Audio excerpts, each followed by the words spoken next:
Bismillahirrahmanirrahim.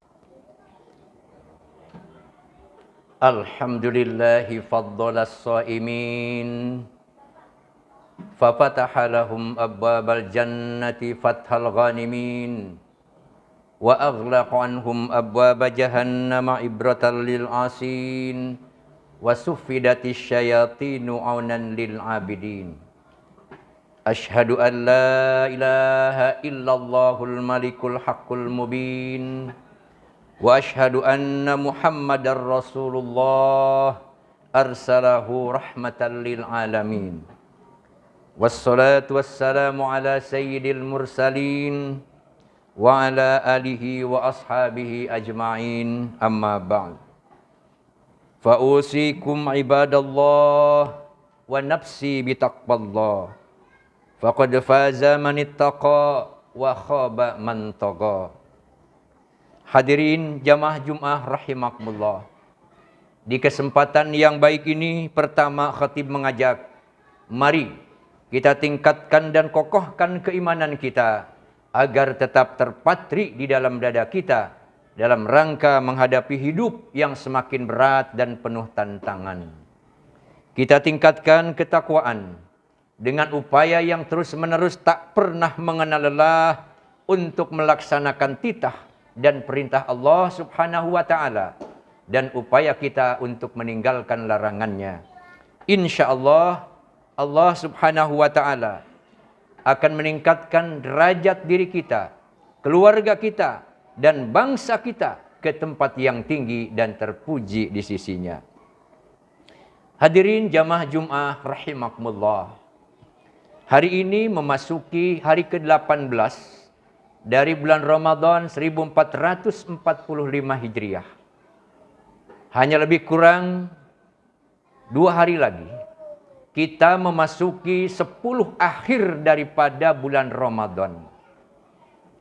Lalu bagaimanakah cara-cara Rasulullah sallallahu alaihi wasallam menyikapi di 10 akhir daripada bulan Ramadan? Tentu kemudian kita bagaimana mengikuti cara-cara Rasulullah di dalam menghadapi 10 akhir daripada bulan Ramadan itu. Yang pertama, Rasulullah Shallallahu Alaihi Wasallam semakin mengencangkan ikat pinggang, yang artinya semakin meningkatkan kesungguhan di dalam beribadah, mengisi hari-harinya dengan ibadah. Siang harinya tentu berpuasa dan lain-lain. Dan malamnya Rasulullah Sallallahu Alaihi Wasallam senantiasa qiyamul lail. Dalam arti mengisinya dengan ibadah di malam hari. Bahkan Aisyah pun mengatakan, di 10 akhir Ramadan Rasulullah tidak pernah berbaring di sisiku. Ini menunjukkan Rasulullah senantiasa beribadah. Dan beliau senantiasa beriktikaf. Di dalam sebuah hadis dikatakan, kana Nabiyyu sallallahu alaihi wasallam idza dakhala al-ashral awakhir min Ramadan shadda mi'zarahu wa ahya lailahu wa aiqadha ahlahu. Rawahu Syaikhan. Nabi sallallahu alaihi wasallam apabila memasuki 10 hari daripada bulan Ramadan, ia mengencangkan ikat pinggang, menghidupkan malamnya dan membangunkan keluarganya. Demikianlah yang dilakukan Rasulullah. Kita menyaksikan barangkali mungkin sebagian besar umat Islam justru semakin akhir Ramadan semakin lemah di dalam ibadah. Kita saksikan mal-mal, pasar-pasar modern, pasar-pasar tradisional. Semakin akhir bulan Ramadan, semakin ramai dan semakin banyak dikunjungi, khususnya oleh umat Islam. Sebaliknya, masjid-masjid, musola-musola, tempat-tempat ibadah semakin sepi dikunjungi oleh umat Islam. Bahkan sebagian besar daripada pasar modern 24 jam dia buka. Atau mereka mengakhirkan atau memperpanjang buka selama Ramadan.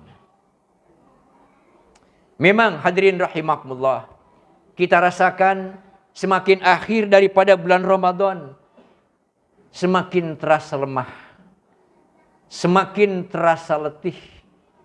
Yang kita rasakan ini memang manusiawi. Tapi inilah justru ujian dari Allah Subhanahu wa taala di dalam kita beribadah.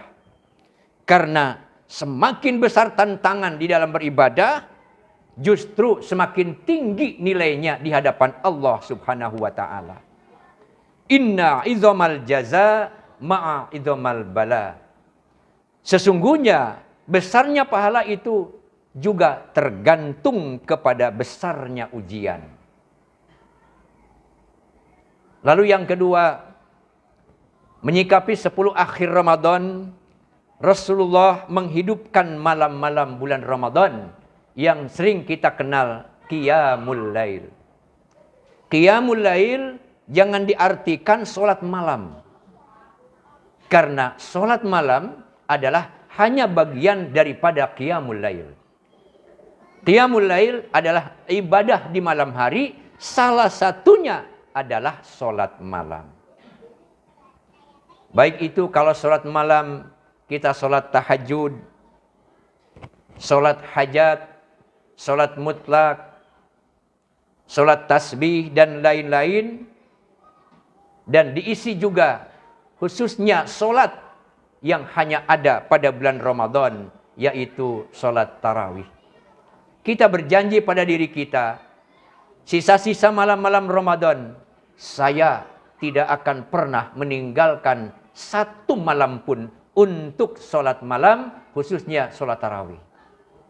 Camkan, ikrarkan di dalam diri kita di hadapan Allah Subhanahu wa taala. Kemudian yang ketiga, Rasulullah sallallahu alaihi wasallam membangunkan anggota keluarganya. Inna Nabiya sallallahu alaihi wasallam yuqidu ahlahu fir ashril awakhiri min Ramadan wa kulla saghirin wa kabirin yutiqus shalah.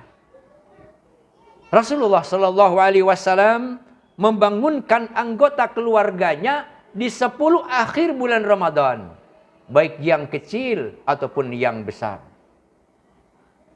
Kadang-kadang Rasulullah berjalan menuju rumah Fatimah.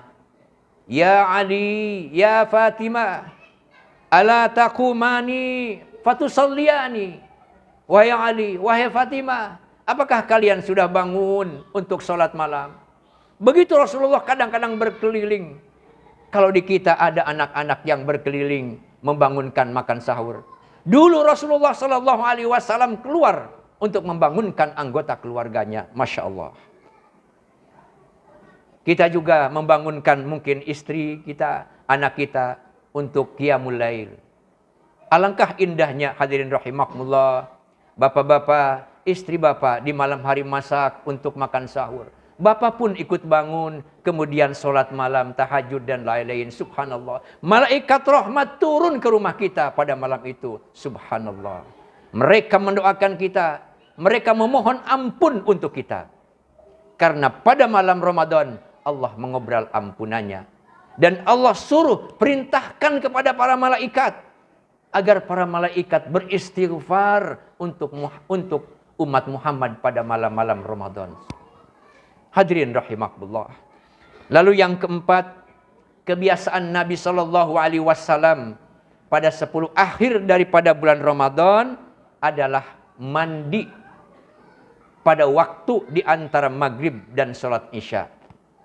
Ini tentu hikmahnya adalah kalau kita mandi setelah maghrib, maka menghadapi sholat isya, menghadapi sholat tarawih, menghadapi malam-malam Ramadan itu terasa segar bugar kembali.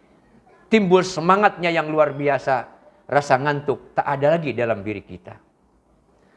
Lalu yang keenam, Nabi SAW melakukan puasa wisol.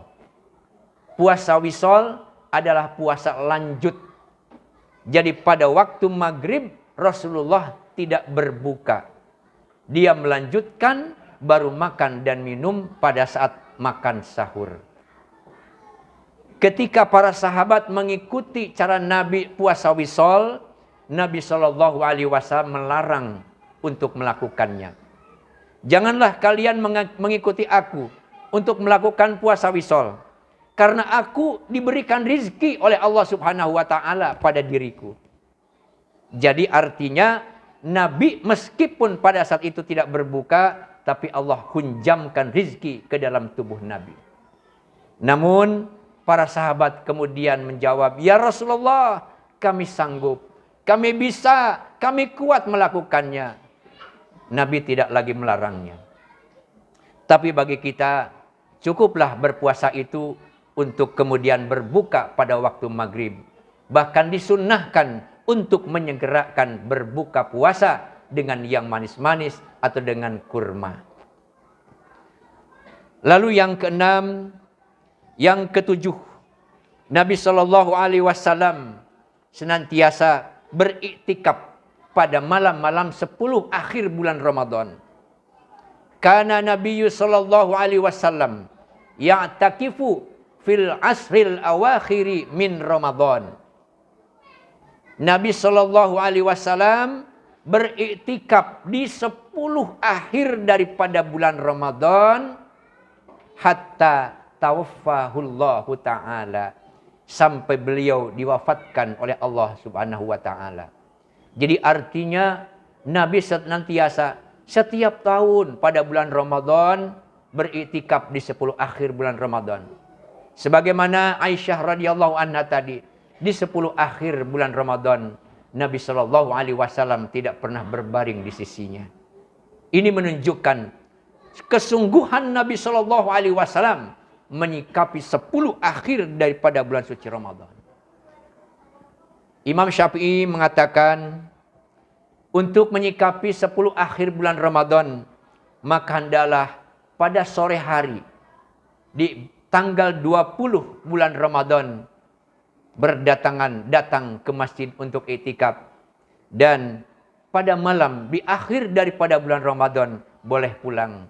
Tapi kemudian Imam Syafi'i dan Abu Hanifah berkata, tetapi lebih baik kalau terus tinggal di dalam masjid sampai dilaksanakannya sholat id seperti Nabi Shallallahu Alaihi Wasallam. Hadirin rahimakumullah, yang terakhir yang Rasulullah lakukan pada 10 akhir daripada bulan Ramadan, yaitu menanti dan mencari malam qadar. Dalam sabdanya Rasulullah menyatakan, taharru lailatal qadri fil ashril awakhiri bin Ramadan. Iltamisu lailatal qadri fil ashril awakhiri min Ramadan. Cari, tunggu, harapkanlah malam qadar pada 10 akhir daripada bulan Ramadan. Jadi artinya perintah atau anjuran dari Rasulullah Sallallahu Alaihi Wasallam yang pertama, bahwa malam qadar itu akan hadir setiap bulan Ramadan, dan hadirnya di tanggal-tanggal, di malam-malam 10 akhir daripada bulan Ramadan. Bercermin kepada Rasulullah Sallallahu Alaihi Wasallam, mari kita gapai kesempurnaan daripada ibadah kita, meskipun kesempurnaan itu adalah hanya milik Allah. Dan kesempurnaan ibadah itu hanya bisa dilakukan oleh Rasulullah Sallallahu Alaihi Wasallam. Tapi setidaknya pada bulan Ramadan ini kita aji mumpung hadir di tengah-tengah kita bulan Ramadan, maka adalah kita bersungguh-sungguh dalam ibadah. Janganlah kita termasuk orang yang menyesal. Sebagaimana sabda Nabi Sallallahu Alaihi Wasallam, "Raghiba anfu rajulin jaa Ramadan summan salaha qabla ayyufarlah."